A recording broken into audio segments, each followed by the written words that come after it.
کیونکہ رجب المرجب، رجب کا عمرہ اس کی الگ تاکید ہے، مولا علی کی زیارت رجب میں الگ تاکید ہے، امام حسین کی زیارت الگ تاکید ہے، امام رضا علیہ السلام کی زیارت الگ تاکید ہے۔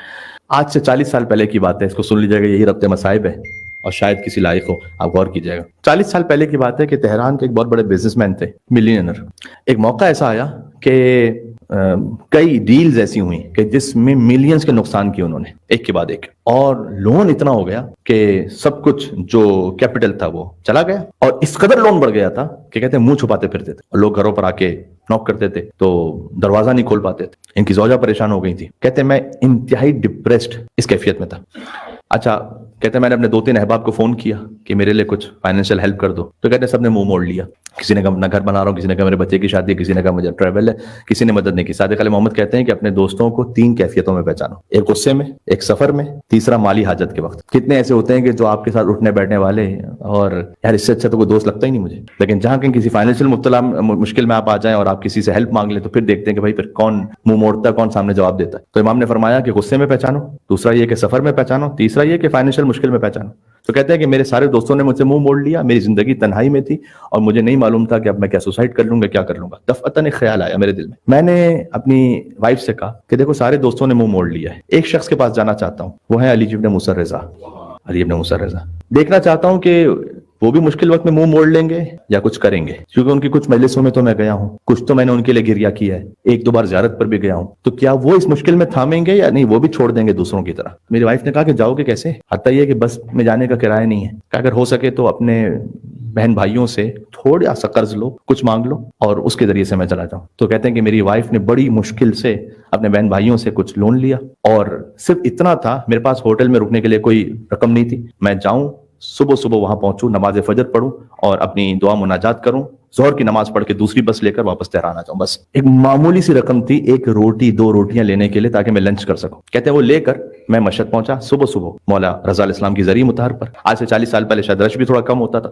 کہتے ہیں کہ میں وہاں پہنچا اور واقعی دل شکستہ تھا، تو جا کر بس ایسے کہ جیسے میں پھوٹ پڑا اور پھوٹ کے رونے لگا میں، اور جو کچھ مجھے آتی تھی دعا، جیسے مناجات آتی تھی وہ میں پڑھتا رہا، اس ایسے ٹوٹے ہوئے دل کے ساتھ۔ کہتا ہے کہ میری زندگی میں کبھی ایسی کیفیت نہیں ہو رہی تھی، مجھے ایسا لگ رہا تھا کہ جیسے شاید میرا سر نہ پھٹ جائے اس وقت۔ کہتے ہیں 2-3-4 گھنٹے اس حالت میں گزرے، تھوڑی دیر بعد میں نے دیکھا وقت کتنا ہوا ہے، تو ظہر میں 1 گھنٹہ باقی تھا۔ میں نے سوچا کہ اب میں باہر جاتا ہوں، مختصر سا لنچ کر لیتا ہوں، اس کے بعد وضو کر کے آتا ہوں واپس، نماز پڑھ کے دوبارہ چلا جاؤں گا تہران۔ باہر نکلا اور کفشداری ہوتی ہے نا جس میں نمبر دیتے ہیں آپ کے جہاں شوز رکھے ہوتے ہیں، کہتے ہیں اس کے لیے میں نے اپنے جیب میں جب ہاتھ ڈالا تو جیب کٹی ہوئی، اور وہ جو تہران واپس جانے کے پیسے تھے وہ نہیں ہے۔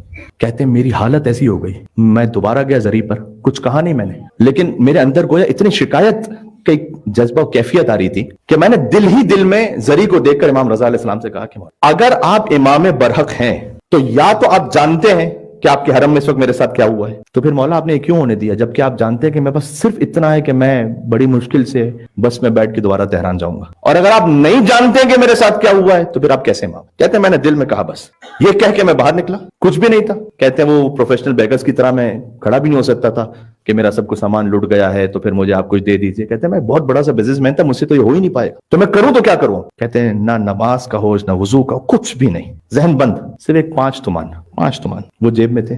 میں نے کہا کہ بس یہ کرتا ہوں، ایک طریقہ دماغ میں آیا، وہ جو پبلک فونز ہوتے ہیں نا جس میں آپ کوئنز ڈالتے تھے، 40 سال پہلے کی بات، کہتے ہیں اس میں کوئن ڈالتا ہوں اور ایک ویسے ہی نمبر ڈائل کرتا ہوں مشہد کا، اس سے کہتا ہوں کہ بھائی دیکھو میں آیا ہوں تہران سے، لٹ چکا ہوں، اگر میرے لیے ایک مختصر سا لنچ، 1 روٹی دے دو مجھے اور تہران جانے کے واپس پیسے۔ اگر اس نے میری بات مانی تو مانی، نہیں مانی تو ٹھیک ہے، نہ اس نے مجھے دیکھا نہ میں نے اس کو دیکھا، فون رکھ دوں گا۔ کہتے ہیں میں باہر آیا، میں نے ڈائل کیا، میں نے کہا اگر تھوڑی سی جوان مردی دکھاؤ تو 1 روٹی دے دو، بس میں جانے کے لیے پیسے دے دو۔ اس نے کہا کہاں پر ہو تم اس وقت؟ کہتے مجھے نہیں معلوم، ایڈریس نہیں معلوم۔ کہا آس پاس کے لوگوں سے پوچھو۔ کہتے میں نے پوچھ کے بتایا کہ 15 منٹس ویٹ کرنا وہاں پر۔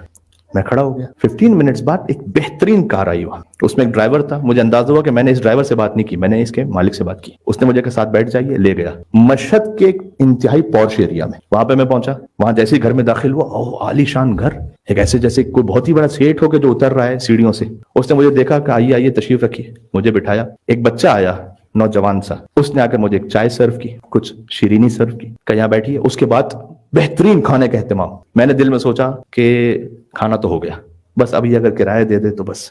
پھر اس کے بعد اس نے پوچھا کہ مشکل کیا ہے تمہاری؟ کہ مشکل یہ ہے کہ میں بہت بڑا بزنس مین ہوں، تہران سے آیا تھا، یہاں پر آ کے جیب کٹ گئی، لٹ گیا ہوں۔ کہتا ہے کہ کتنا لون ہے تم پر کہ تم لون ادا کر دو تو تم منہ نہیں چھپاتے پھرو گے؟ میں نے کہا 200 ملین تومان۔ ایک چیک کاٹا، 200 ملین تومان مجھے دی۔ کہ دوبارہ اپنا بزنس ری اسٹیبلش کرنے میں کتنا اثاثہ لگے گا؟ کہتے 80 ملین تومان۔ ایک چیک کاٹا، 80 ملین تومان دی۔ میں ایک دم مبہوت ہو کے دیکھ رہا ہوں اس کو۔ میں نے کہا میں یہ واپس نہیں کر سکتا آپ کو، کہ وہ جو 200 ملین دیے ہیں وہ معاف کیے، واپس کرنے کی ضرورت نہیں۔ یہ جو 80 ملین دیے ہیں، یہ جب تم بزنس سٹارٹ کرنے کے بعد اس قابل ہو جاؤ کہ لوٹا سکو تو لوٹا دینا، اس سے پہلے اگر تم مر جاؤ یا میں مر جاؤں تو کوئی ذمہ داری نہیں۔ میں نے اس سے کہا کہ اس کی وجہ میں جان سکتا ہوں؟ اس نے کہا یہ جو بیٹا آیا نا میرا تمہارے پاس چائے دینے کے لیے، جب یہ چھوٹا تھا تو یہ تقریباً 2-3 سال پہلے کی بات ہے کہ سر میں درد ہوا تو ہم ڈاکٹرز کے پاس لے کے گئے تو کہا ٹیومر ہے اور بچے کے بچنے کے آثار تقریباً نہیں ہے۔ کہتے ہیں میں مشہد سے فوراً تہران گیا، وہاں پر ٹیسٹ ہوئے، وہاں پہ پتہ چلا ٹیومر ہے۔ میں نے کہا میں دنیا میں جہاں کہیں آپ کہیں گے لے جاؤں گا، اللہ تعالیٰ نے مجھے اتنا دیا ہے کہ دیکھو ویسے تو ساری دنیا میں تقریباً یہی معاملہ ہے۔ لندن کے ایک ہاسپٹل کا نام لیا کہ وہاں چلے جاؤ شاید کچھ بہتر امکانات۔ کہتے ہیں اپنے بچے کو لے کے وہاں پہنچا، وہاں پر ڈاکٹر نے مجھ سے جب ٹیسٹ شروع ہوئے پیتھولوجی میں، ڈاکٹر نے مجھ سے کہا 3 ٹیسٹ ہوں گے، تینوں نیگیٹو آ گئے، بچے کے بچنے کا کوئی امکان نہیں ہے، لے جانا واپس۔ کہتے 2 ٹیسٹ نیگیٹو آئے، آخری ٹیسٹ رہ گیا تھا۔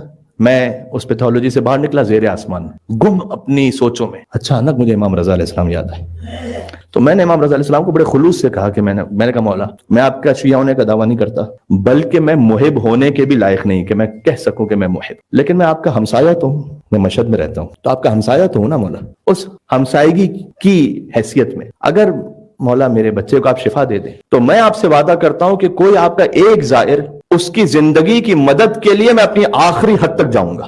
کہتے ہیں کہ تھوڑی دیر بعد ڈاکٹر میرے پاس آئے اور انہوں نے آ کر کہا کہ وہ آخری رپورٹ پازیٹیو آ گئی۔ اس کے بعد انہوں نے کہا واپس ہم چیک کرتے ہیں، واپس چیک کیا تو پچھلی 2 بھی نیگیٹو کی وجہ پازیٹیو ہو گئی۔ تو ڈاکٹر نے مجھ سے کہا کہ دعا جانتے ہو کیا، دعا کر رہے ہو کیا؟ تو میں نے کہا کہ اب کیا کروں اس بچے کا، کوئی میڈیسن کوئی انجیکشن کا جو ہیلدی ہو صحت مند ہو اس کے لیے کوئی انجیکشن تھوڑی ہوتا جاؤ۔ کہتے ہیں میں رپورٹس کو لے کر پہنچا، تہران آیا، تہران کو میں نے ڈاکٹرز کو دکھایا، انہوں نے کہا کہ یہ پہلی رپورٹ بعد کی رپورٹ 2 الگ الگ بچوں کی، ایک بچے کی نہیں۔ کہتے 2 سال ہو گئے اس واقعے کو، میں 2 سال سے ڈھونڈ رہا ہوں کسی ایسے ظاہر کو کہ جو میں نے امام رضا سے وعدہ کیا تھا وہ پورا کروں۔ کہتے ہیں کل رات امام رضا علیہ السلام میرے خواب میں آئے اور مجھ سے کہا کہ تہران سے میرا ایک ظاہر آ رہا ہے، اپنی زوجہ سے کہہ کر آیا ہے کہ دیکھو امام رضا علیہ السلام کو جا کر کہ امام رضا بھی وہی کرتے ہیں میرے ساتھ جو میرے دوستوں نے کیا ہے، یعنی امام رضا کچھ مختلف ہے، وہ آئے گا تمہارے پاس، وہ جو وعدہ کیا تھا نا وہ پورا کر دینا۔ کہتے میں اٹھا، میں نے سوچا کہ میرا گھر حرم سے بہت دور ہے، میں اس ظاہر کو کیسے پہچانوں گا، مجھ تک کیسے پہنچے گا۔ بہرحال کہتے آپ کا فون آیا، میں سمجھ گیا کہ امام رضا علیہ السلام نے آپ کے لے کہا ہے مجھے، آپ وہ ظاہر ہیں، میں خادم ہوں آپ کا۔ اور پھر کہتے میں نے اس شخص نے مجھ سے پوچھا کہ اگر میں نے کچھ کم دیا ہو تو مجھے بتائیے گا، اس لیے کہ میں نے امام رضا سے وعدہ کیا ہے کہ میں آخری حد تک جاؤں گا، آخری حد تک۔ کہتے میرے بھائی جو آپ نے کیا بس میں تو کوئی توقع نہیں رکھتا تھا، بس وہ حد پوری آپ نے وعدہ پورا کر لی۔ کہتے ہیں یہ کہہ کے میں اس کے گھر سے نکلا باہر، جب گھر سے باہر نکلا تو مجھے گنبد امام رضا علیہ السلام نظر آئے۔ میں نے کہا کہ مولا میں معافی چاہتا ہوں آپ سے، ایک چھوٹی سی مشکل میں مجھے ڈال کر آپ میری زندگی کے اتنے بڑے معاملے کو حل کرنے لگے تھے، میں نہیں جانتا تھا، میں شرمندہ ہوں مولا آپ سے۔ یہ اہل بیت کا صلی اللہ علیہ وآلہ ابن مصر رضا۔